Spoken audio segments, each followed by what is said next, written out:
we do have to ask you about Spider-Man. Oh, yeah. Everybody's we saying, have to. everybody's saying there you may be in it. There's a cameo. Why don't you just go ahead and confirm? Go ahead. It might just make it easy. Let's just end it right now. Why speculate? You guys are really good at your jobs, but I'm better at mine. Listen. I'm not in the film.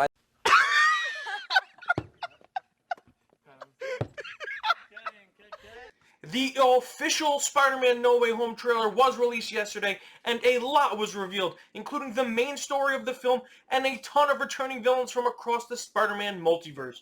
Join me as I break down all of that, plus Spidey's ever-expanding wardrobe and array of gadgets after the jump.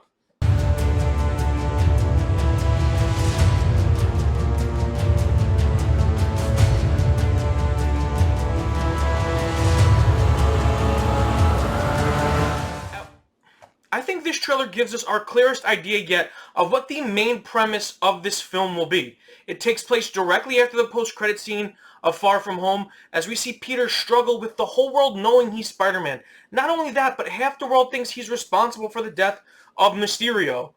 Looking for help, Peter seeks out Doctor Strange, who attempts a spell that will make everyone forget Peter Parker is Spider-Man. This trailer confirms that Peter's bickering and second-guessing is what ruins the spell, which causes a tear across the multiverse, sending villains from other universes into the MCU. Strange begins to round up these villains in an attempt to reverse the spell, but Peter learns that all the villains that were brought here died in their universes fighting Spider-Man, and they were sent here at the time of their deaths. I actually really love this because it addresses a major complaint from the older films, which is that most of the villains die and do so in a way that is basically accidental. Plus, it plays into what the MCU Peter is feeling at the moment because he was vilified by J. Jonah Jameson for the death of Mysterio, which had a great effect on him. So Peter takes it upon himself to try and help the villains, which brings him into conflict with Strange. Something happens and the villains turn on Peter, most likely because they don't want to be sent back to their own universe just to die, and they attack Peter, and there's a bunch of different battles that occur, with the final main climactic battle taking place at the Statue of Liberty. Now, I'm sure there's a lot more at play, but this seems to be the broad three-act structure of the film. Quite possibly the biggest news from this trailer is the confirmation of a lot of returning villains from past Spider-Man films. Last trailer, we got our first look at Otto Octavius as he returned to attack Peter. This trailer expands on that scene a lot more and shows that Otto and Peter battle, with Doc Ock either taking the nanites from Peter's suit or Peter using the nanites from his suit to try and contain the robotic arms. We see Peter send nanites from his head to his torso to cover a gap in the suit that no longer has nanites, and we see Ock's arms acquiring them. Staying with Octavius, we also see him in a cell that appears to be in the same place that Doctor Strange attempted to perform the spell with Peter. And Strange has been collecting the villains and putting them in a magic prison, which he asked Peter to help with. This is most likely what that strange box is we see Peter and Strange fighting over. Some sort of magical prison. We also see that in this same shot, Ock's tentacle arms are closed, and he most likely being contained by the nanites from Peter's Iron Spider suit. The next villain I want to bring up is the returning Electro, played once again by Jamie Foxx. We knew he was in the movie because I believe he was the first old villain to be announced as returning, but this time we see him in all of his glory. This version of Electro may be the same one from The Amazing Spider-Man 2, but it is possible that this is a variant of the villain because his look is completely different. He receives quite the glow-up as he goes from being kind of just a blue guy to wearing colors similar to his classic green and gold 616 comic book appearance. His electricity is also different because now it's kind of yellow, whitish, where it used to be blue. We see Spider-Man take him on in the black and gold suit, which is when he is most likely captured and imprisoned in Strange's box prison. We also at one point in the trailer see him moving in between power lines, which is something he was able to do in the Amazing Spider-Man movie. In the trailer, we see him present at the final battle on the Statue of Liberty, which shows us our best look yet at him. He has a green and yellow suit with a device that looks like it may amplify his power. Not only that, but the device in question looks like it may give him control over his powers as well. It appears to be powered by an arc reactor, which would make sense because we see him earlier in the trailer having to absorb electricity from the power lines to fuel his power, but having an arc reactor attached to himself would allow him to generate massive amounts of his own power. We also see that this power-up creates the classic Electro starfish mask using electricity when he unleashes his power, which is a great nod to the comics for fans like myself. Next up, we have the two surprises of the trailer, which are the Lizard and the Sandman. And I know what you're thinking, but Monty, the Lizard and the Sandman didn't die in the movies they were in. Well, yeah, that's true. But most likely these are going to be variant versions of those characters that did die, or these are the same characters that we knew from their respective movies, but they don't fit into the narrative that all of these villains return home to die. At this point, I'm leaning most likely that these are variants of the characters. We know that Thomas Hayden Church is returning to play Sandman, even though we only see him in his giant form here, and the Lizard has the same appearance he had in The Amazing Spider-Man. Not gonna lie, I'm a little disappointed, mainly because everyone is getting a look more inspired by the comics. So I was kind of hoping to see the Lizard in purple pants and a lab coat, but hey, there's always time to CGI that in, right? Last but not least, we have my personal favorite Spidey villain, and that is the return of Willem Dafoe's Green Goblin. We see that he appears during the bridge battle with Doc Ock, and he also has a bit of dialogue in the trailer where we get to hear Dafoe reprise the role.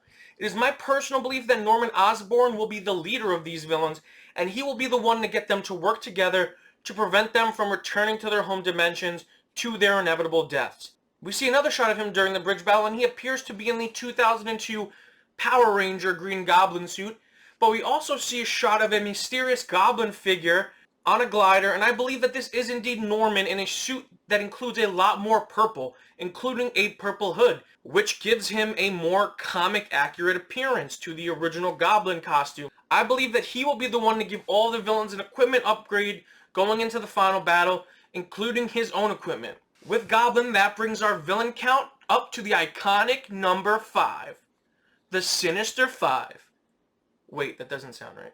We see Peter use a grand total of 4 different suits in this trailer, which continues this Spider-Man's trend of just being, like, totally fashionable and changing outfits. We see the advanced suit that he built at the end of Far From Home. We also have the Iron Spider suit, but we have the brand new gold and black suit and the integrated suit, which we see for the first time in this trailer. Now, I believe we finally may know where the new black and gold suit comes from. In the original trailer, there was going to be a scene of Spider-Man stopping a mugger in the advanced suit, and afterwards, a Mysterio supporter throws green paint on Spidey.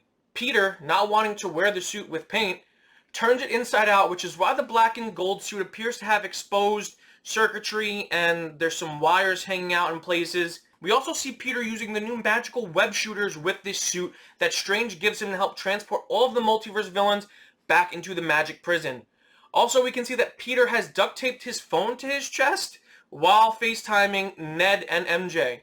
Now, I know what you guys are thinking, that this is a silly reason for a new suit and that this is just a way to sell more toys. And guess what? You're right, because that's exactly what this is. That is what all of these suit changes are in every movie. Speaking of new toys, I mean suits, we have our first look at the integrated suit, which appears to be an amalgamation of the advanced suit and the Iron Spider suit. I actually really dig it. I wasn't sure how I'd feel about it seeing the concept art, but seeing it in motion in this movie, in the trailer, I think I'm really going to like the way that this suit looks. The one problem I have with this trailer is I think it just gave us too much. I think it may have actually spoiled one of the main character deaths for this movie. If you piece together scenes from this trailer, it's clear that the villains attack Peter at his apartment that he shares with Aunt May. We can see Electro and Sandman moving in, and we also see a shot of them at the front of the building where there are news vans and police cars out front. One of the news vans is a DailyBugle.net van, which belongs to J. Jonah Jameson, who we do see in the trailer, who's most likely there to accost Peter and May. We can see a shot of an electricity beam hitting the building, knocking Doc Ock off the side. Is it possible that at this point Otto has come to his senses and is attempting to stop the attack on Peter? We don't really see any clips of him at the final battle, but that could also just be because he's doing something else and just accidentally hit by Electro here. But wanting to protect Peter would continue his story from Spider-Man 2. We also see Peter lunge at a pumpkin bomb that he misses. It begins to explode, and if you look at another scene in the trailer, you can see May running in what appears to be the same lobby of the building that Peter's in. We can see the bomb does go off, causing a lot of damage, and I do believe that May is the one who falls victim to the Goblin's grenade. We see in the trailer that it cannot be happy because he is outside looking upset as the Department of Damage Control teams advance towards the building, which takes place after the explosion. Also, we know that Ned and MJ appeared during the final fight at the Statue of Liberty, so by process of elimination, it most likely has to be May here. While Aunt May is a huge part of the Spider-Man mythos and is a character that has lived on in the comics for long into Peter's career, we have seen properties in recent years more willing to kill her off. This would be heartbreaking for the MCU Peter, who has never really experienced that severe of a loss on screen. This is a problem many fans have had with this version of Spider-Man. Morbid as it may seem, suffering is a huge part of the character, and this version has had it pretty good up until now. This could be that Uncle Ben level mistake that haunts Peter and teaches him to make sacrifices to be not only a better hero, but a better person. It appears that the final fight is taking place at the Statue of Liberty, and in this film, the old gal is getting a major upgrade. We see that Lady Liberty will be sporting a large Captain America shield that will be placed in front of the torch. Steve Rogers gets a musical and gets to be a part of the Statue of Liberty? That's pretty dope. But why are the villains here? That is in fact a great question, because we know why Spider-Man, Ned, and MJ are there, and that is to send the villains back home. And I think I may have some answers. We see the Captain America shield fall in the trailer, and it appears to have some vents or holes around it. Could it be possible that there is a large arc reactor in the shield that will allow it to light up and will be used to honor both Cap and Tony Stark? If that is the case, then the villains may want to take it to make themselves even more powerful and use it to stay in this universe permanently, avoiding their deaths. There is actually one shot here that is hilariously edited where we see Peter square up against 3 villains and leap into battle. Only Electro and Lizard appear to be engaging other people. I mean, look at the Lizard. He's not even jumping high enough to reach Tom Holland. Then, when you add in this damning clip from the Brazilian trailer, it is very obvious what is going on. Spider-Man is being helped by John Cena! No, but seriously, this is most likely Andrew Garfield and Tobey Maguire, who are here to aid Tom Holland in his battle with the Sinister Five.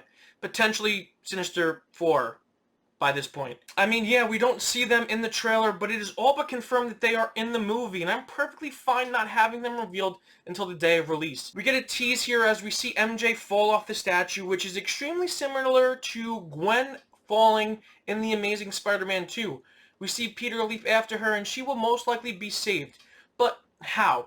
We see Strange without the Cloak of Levitation during this fight, so is it possible he sent it to help Peter save her?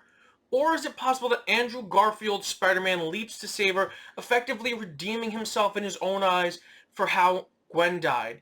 Which would be a great way to end the arc of Garfield's Peter Parker. The trailer then ends with 2 different scenes of Strange, which were very obviously cut to make it seem like they are the same scene, but they are very clearly not. One is from the final battle, and one is from where he performs the spell for the first time. I think this trailer tried to use editing and quick cuts to hide when certain scenes take place, but if you pay attention, I do think they may have given away a bit too much in this trailer. That being said, I'm still super excited to see this movie, and I am expecting a deeply emotional movie about what it means to be Peter Parker and Spider-Man. Until next time, guys, make sure to subscribe and hit the like button on this video, and I will catch you next time.